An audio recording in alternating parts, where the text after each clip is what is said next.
So we're going to work a little bit on core control and talk about the various ways that we would use this. I'm going to slip this underneath your spine here, Luke, and this is going to be in your low back area. Go ahead and go back down. Now, we don't want to pump this up too much or else it blows the seams out of that bladder. So we're not going up real high. But first of all, Luke, I want to try to teach you a pelvic tilt. I'm going to assume that this is something you haven't done, so I don't even have to assume. But I want you to draw your abs in, and there you go. Press into that with your low back so that the needle goes up, and that's good. Make sure you're breathing. And so right now we're just doing a pelvic tilt, okay? And then relax. And then from there, I don't care where the needle is, we just want to look at the start position. So if he is in a protocol that emphasizes that we need to emphasize flexion, then I'm going to have you really get that needle to go up at least 10 or 15 points. Okay, go ahead and do that.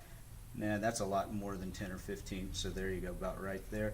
A little up, a little higher. Okay, now hold it there. Now Luke, you got to breathe. Hold it there and breathe. Hold it there and breathe. Hold it there and breathe, and then relax. So you're trying way too hard, all right? Because you want to, I don't want you using all your muscles. Keep your chin tucked, abs in, okay? Make it go up only to 40, okay? About right there. Now keep it at 40, and as you're keeping it at 40, we're going to extend one leg out. Keep your leg up there. Keep your leg up there. See how it wants to drop? Yeah. And that we need to change. We need you to be able to keep that flexed posture even when your leg is extended out. So that's what we're going to work on.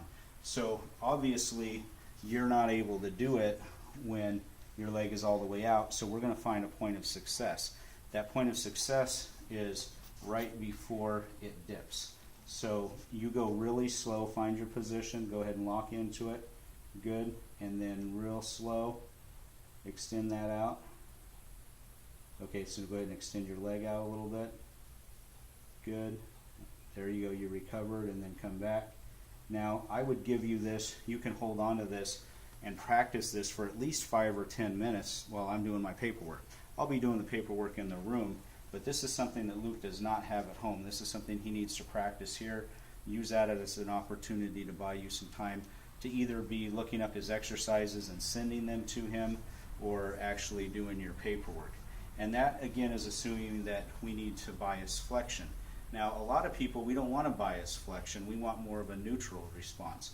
So is what I'm going to do in this case, Luke, is I'm going to have you draw your abs in, and then I want you just to tilt your pelvis back and forth until you feel what feels best to you. We're not going to worry about the numbers in this case. So draw your abs in, and I've already taught you how to do a pelvic tilt. That's one extreme. Okay, go to the other extreme. Actually arch your back a little bit. Okay, so that's flexion. Okay, so now I want you to do this. There you go. Okay, so that's the other extreme. Somewhere in between is where you're going to feel the best. I want you to find where you feel the best.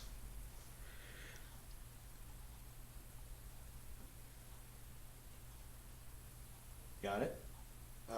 Yeah. All right, so Luke feels the best right there, and we're going to call that at 10 pounds, okay? Now that's your neutral, okay? People make the wrong assumption. They think that when people do this exercise, they have to have a flexed back. That's only a very small percentage of the population. Most people, we're trying to find neutral. This is his neutral, okay? So you're going to keep that needle right there because you've already decided that's where it feels best. Now I want you to gently extend your leg out and don't let that needle drop.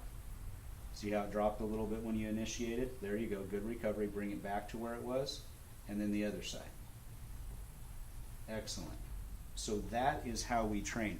We cannot make the assumption that everybody is going to function in a posterior pelvic tilt. In fact, most people should not.